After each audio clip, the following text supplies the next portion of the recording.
बिस्मिल्लाहिर्रहमानिर्रहीम। अस्सलाम वालेकुम। हकीकत टीवी साइंस एंड हेल्थ में खुश आमदीद। उर्फ़ी जावेद के बारे में आप जानते हैं कि ये इंडिया की एक मुस्लिम एक्ट्रेस है जो कहती है कि अब मेरा किसी मज़हब से ताल्लुक़ नहीं है।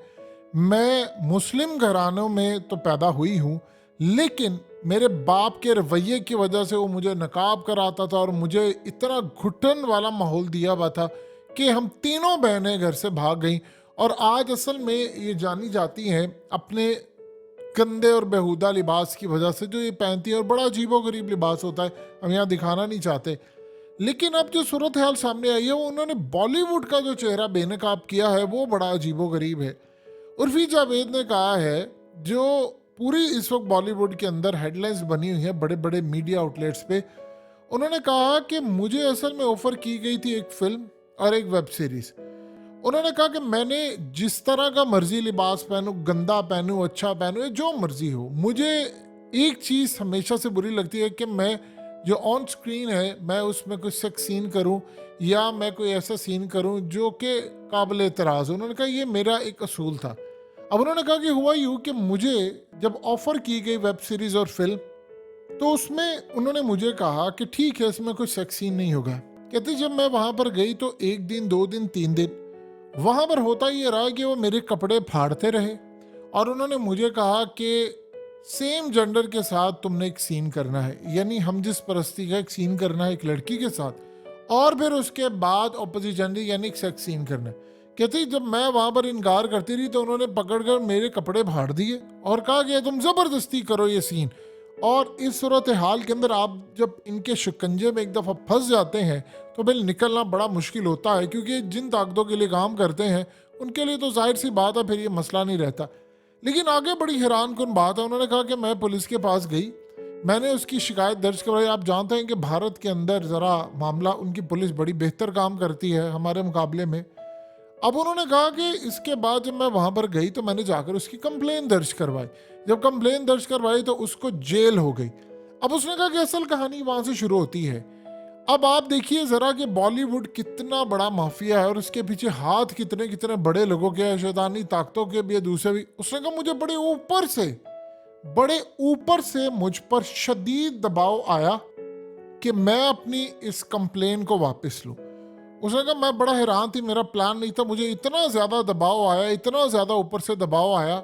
अब वो ऊपर कौन सी फोर्सेस बैठी हुई हैं जो कि अपने हर बंदे को बचाती हैं? असल में कौन ये चाह रहा था कि भारत के अंदर ये इस तरह का काम हो, या ये जो ताकतें होती हैं काम कर रही होती हैं, पूरा बॉलीवुड कंट्रोल करती हैं? जाहिर सी बात है, एक बात आप जेहन में रखिएगा, सियासतदान हो, वहाँ पर ब्यूरोक्रेट हो, या अमीर लोग हो, या वो फोर्सेस जो इनके लिए काम करती हैं, उनका पैसा लगा होता है फिल्मों के ऊपर। तो जब पैसा बर्बाद होता है, प्रोड्यूसर अंदर हो या डायरेक्टर अंदर हो, तो फिर उनके लिए नाकाबिले बर्दाश्त होता है। अब उन्होंने कहा कि उसके बाद जब इतना प्रेशर आया तो मैंने फिर जाकर अपनी कंप्लेन वापस ली और प्रोड्यूसर बाहर आया। उन्होंने कहा कि ये असल सूरत हाल है कि आपको बॉलीवुड का जो चेहरा नज़र आता है उसमें वो इतने ज़्यादा आगे चले गए हैं कि अगर आप उनकी बात नहीं माने तो वो सेट पर ही आपके कपड़े फाड़ देते हैं और आपके कपड़े सारे फाड़ कर उतार देते हैं और कहते हैं कि करो ये सीन। अगर नहीं करते तो भी छोड़ते नहीं। अब उर्फी जावेद का मामला ये है कि वो तो बोल पड़ी हैं। असल में उर्फी जावेद का इशू ये है कि इस वक्त पूरे भारत के अंदर वो अपने आप को, ये आप ये समझ लें, ये पाकिस्तान की कंदील बलोच है और ये कंदील बलोच की तरह ही है, लेकिन ये बस ज़रा एक लेवल आगे है। असल में ये एक मुस्लिम घराने में पैदा हुई थी और इनके वालिद ये कहती हैं कि मुझे बहुत ज़्यादा मारते थे, वो साइको थे, नफ्सियाती मरीज़ थे, और उन्होंने मुझ पर इतना ज़्यादा जुल्म किया कि मैंने अपना घर छोड़ दिया। हम तीनों बहनों ने अपना घर छोड़ दिया और हम चले गए। उन्होंने कहा कि आज के दौर में कोई भूखा मरता नहीं है, 2,000 आपको देते उसके बाद आपने मेहनत करनी होती है। मैं ट्यूशन पढ़ा पढ़ा कर पैसे कमाती रही। आज असल में बड़े बड़े ब्रांड्स इनको हायर करते हैं और इसको ये हर जगह पर अपने आउटफिट के हवाले से जानी जाती हैं। ये फाहिश किस्म के आउटफिट्स जो बड़े ही अजीबो गरीबा दिखाए भी नहीं जा सकते, ये उस तरह के पहनती है। अब इस सूरत हाल में वो कहती हैं कि जब यहाँ से मामला हुआ तो मैं दिल्ली चली गई, दिल्ली से फिर मैं मुंबई आ गई। उन्होंने कहा कि पैसे मेरे पास बहुत कम थे। 6 माह पहले मैं लखनऊ में रही, फिर दिल्ली चली गई, वहाँ कॉल सेंटर में काम किया, दिल्ली में 7-8 महीने काम किया, फिर मुंबई आई, तब मैं 19 साल की थी।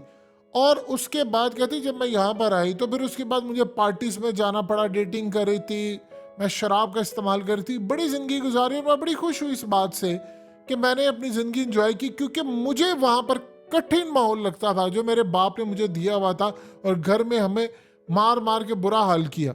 अब आप सोचिए ज़रा कि इस तरह की जो होती है, भारत के अंदर कोई भी जो एक्ट्रेस है, कोई भी जो सर्जरीज भी करवाते हैं वो भी नहीं बताते। अब मिसाल के तौर पर बॉलीवुड के बहुत सारे जो अदाकार हैं वो बज़ाहिर आपको गंजे ही नज़र आते, यानी सलमान खान है, ऋतिक रोशन है, रणबीर कपूर है, इनके बाल पूरे नहीं है लेकिन कोई आकर गुफ्तगू नहीं करता। उन्होंने कहा जी मैंने सर्जरी करवाई, तो सर्जरी करवा कर मेरा चेहरा ख़राब हो गया, मेरे होंठ खराब हो गए, मैंने दोबारा करवाई, बहुत बुरी लगना शुरू। जब इस तरह का कोई बोल्ड किरदार हो जो अगर ओपनली बात कर रहा हो कि देखिए मैंने ये किया, मेरी लाइफ ऐसी, क्योंकि उसके पीछे कोई रोने वाला नहीं है, तो उसने भी आकर बॉलीवुड का जो चेहरा बेनकाब किया है, आप उसका अंदाज़ा भी नहीं लगा सकते कि बॉलीवुड के ये जो चेहरे हैं, देखिए यहाँ पर सीन ये है कि आपकी जान भी ले ली जाती है, आपको पता भी नहीं चलता। सुशांत सिंह राजपूत का जो केस है वो हम सब ने देखा हुआ है, वो कितना ज़्यादा ख़तरनाक केस था।